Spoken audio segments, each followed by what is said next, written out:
Hello भाई। आज हमारा टॉपिक है वुड्स रिएक्शन। एक बढ़िया सा रिएक्शन है। हम उसका फटाफट रिवीजन करेंगे 15 मिनट में। कब ये करेगा, कब, मैकेनिज्म क्या होगी इसकी, बेस्ट क्या होगा। आपने वुड्स रिएक्शन के बारे में पढ़ा होगा कि ये कौन देता है, एल्काइल हैलाइड देते हैं। कितने मोल रिएक्ट करते हैं, 2 मोल sodium metal in presence of dry ether. ये पढ़ा है आप। चलो, कब कब क्या होगा, कब इसकी यील्डिंग ज्यादा आएगी, कब कम आएगी, क्या आएगा, आज सब क्लियर हो जाएगा। ठीक, सब कुछ आज आपका क्लियर हो जाएगा। चलो, इसके बारे में कुछ पॉइंट्स लिखे गए हैं वुड्स रिएक्शन के बाद। ये क्या है, कौन सी रिएक्शन है भाई। ये कपलिंग रिएक्शन। कपलिंग का मतलब आपने पढ़ा होगा, R X 2 mole R R, product जो बनता है आपका आर आर, मतलब दो रेडिकल आपस में क्या करें, कपल कर सकते हैं।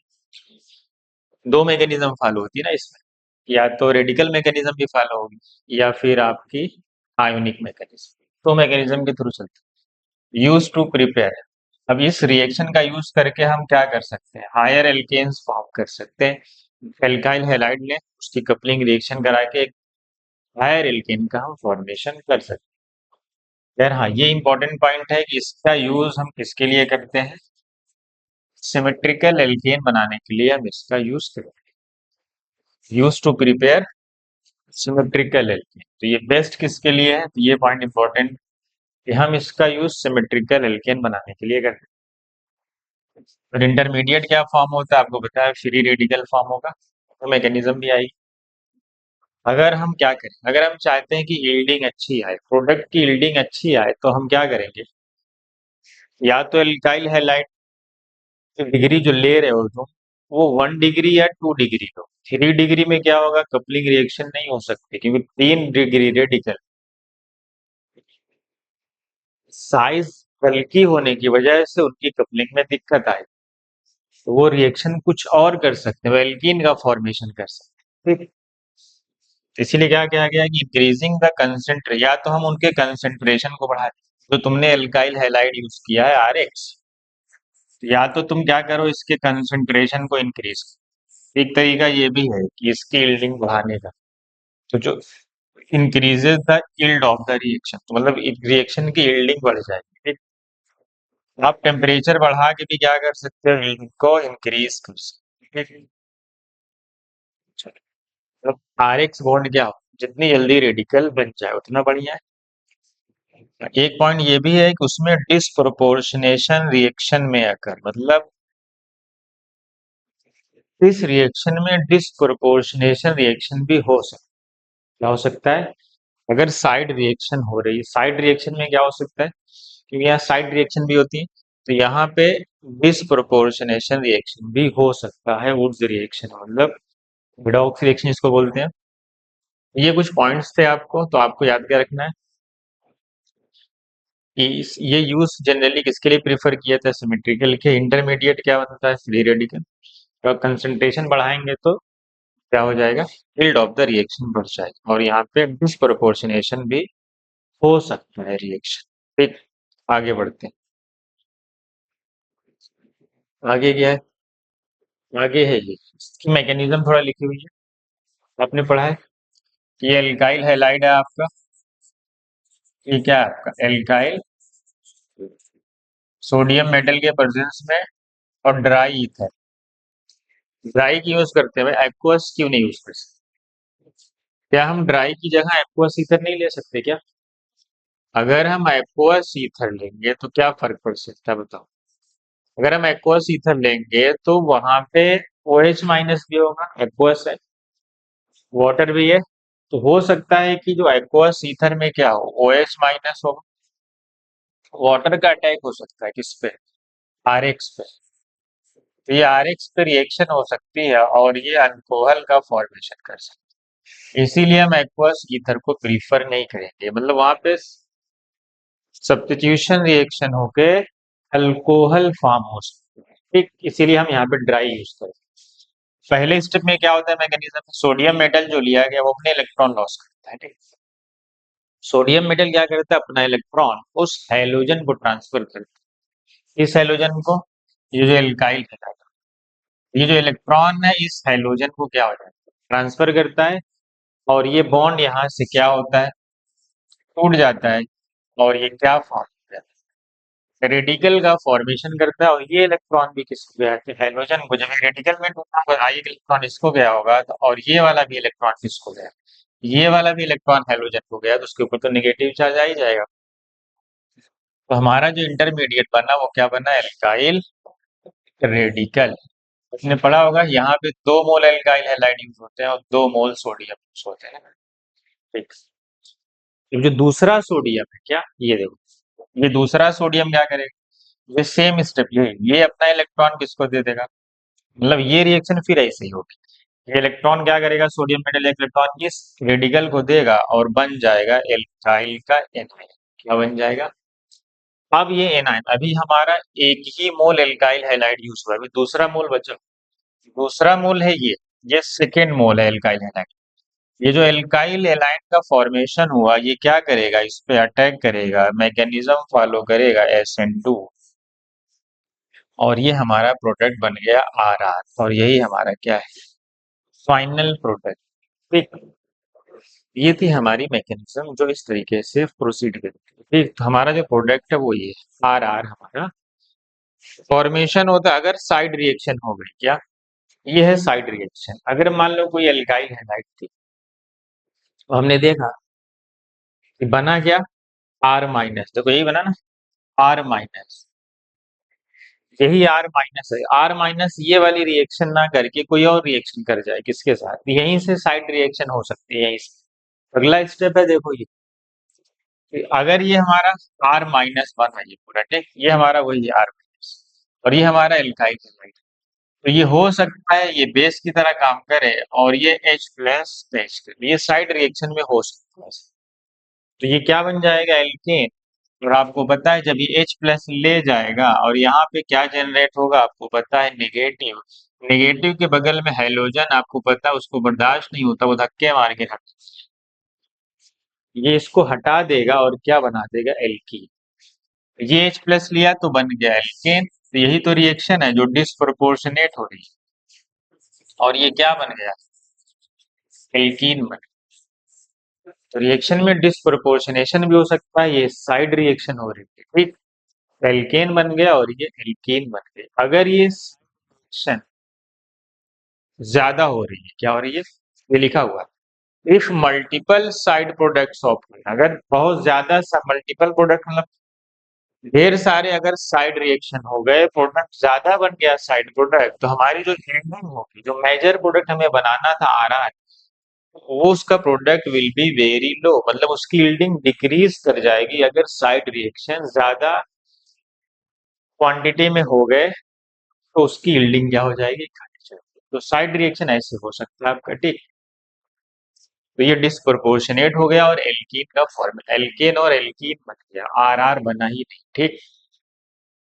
चलो, अब मान लो अगर ऐसा हो, कुछ ड्रॉबैक्स भी हैं कि हम फूड्स रिएक्शन में मिनिमम प्रोडक्ट जो बनेगा वो 2 कंपाउंड का बनेगा। इसका मतलब मीथेन तो कभी बन ही नहीं सकता, RR मतलब 2 कपलिंग रिएक्शन हो रहे हैं। इसका मतलब है कि मीथेन तो कभी बन ही नहीं सकता इस रिएक्शन से। तो ये भी इसका ड्रॉबैक है कि हम इससे मीथेन का फॉर्मेशन नहीं कर सकते। और अगर हम 2 डिफरेंट एल्काइल हैलाइड यूज करते हैं, क्या यूज कर लिया हमने, हमने यूज कर लिया 2 डिफरेंट एल्काइल। ठीक, तो हमारा जो प्रोडक्ट बनता है, देखो R1 R1 बन सकता है, R2 R2 बन सकता है, R1 R2 बन सकता है। लेकिन आपसे अगर इसमें मेजर, अगर एक प्रोडक्ट को मार्क करना हो एग्जाम में, तो इसको मार्क करेंगे कि ये मेजर,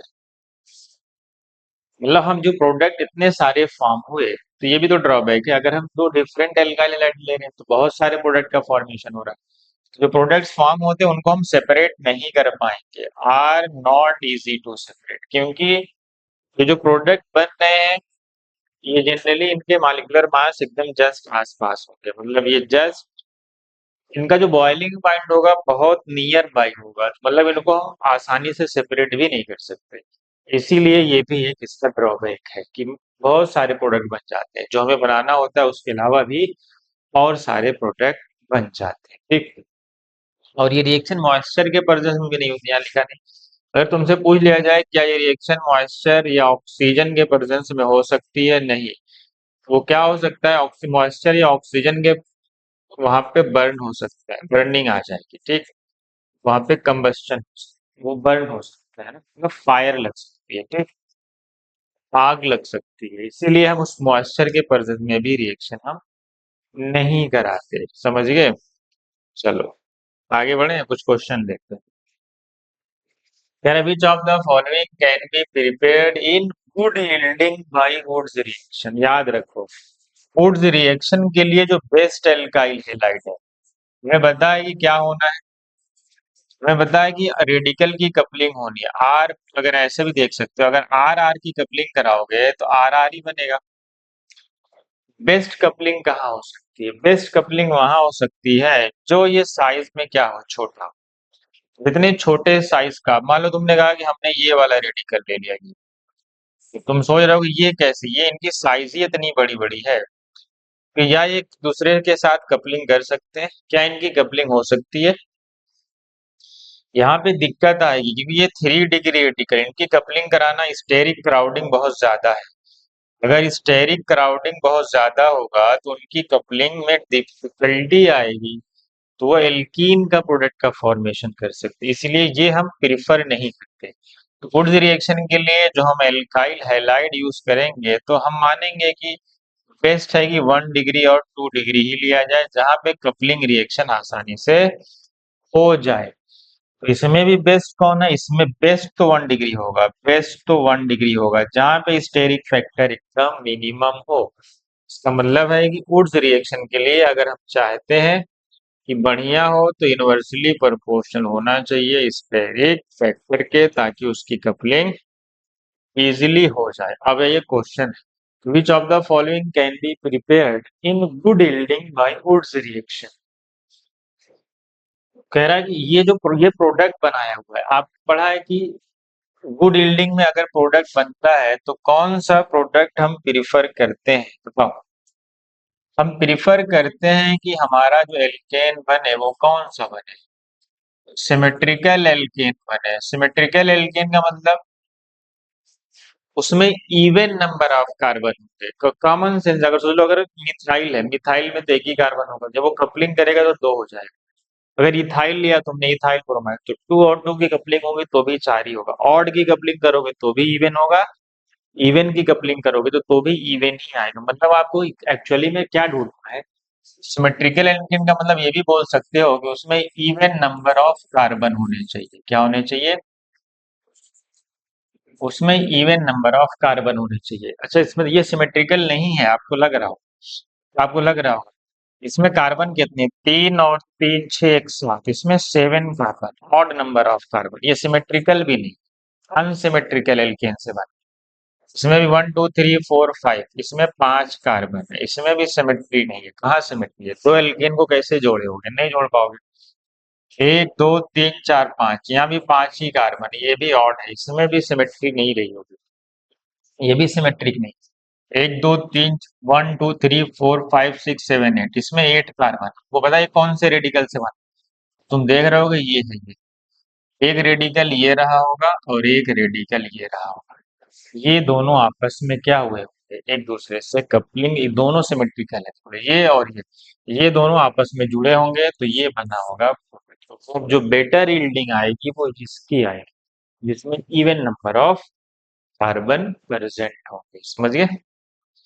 आगे बढ़े, चलो क्लास क्वेश्चन बता दो। विच of the following is most favourable for woods reaction. कह रहा है कि सबसे बढ़िया वुड्स रिएक्शन के लिए मोस्ट फेवरेबल कौन होगा, 1 डिग्री सबसे बेस्ट है। 1 डिग्री तो अगर इसमें कोई 1 डिग्री है तो उसी को हम बेस्ट मानेंगे। अब बताओ, अगर मैं इस एल्काइल हैलाइड की डिग्री लिखूं तो ये भी वुड्स रिएक्शन देगा, लेकिन यील्डिंग की बात चल रही है, मोस्ट फेवरेबल की बात चल रही है। तो मोस्ट फेवरेबल में वो होगा जिसमें स्टेरिक फैक्टर कम होगा।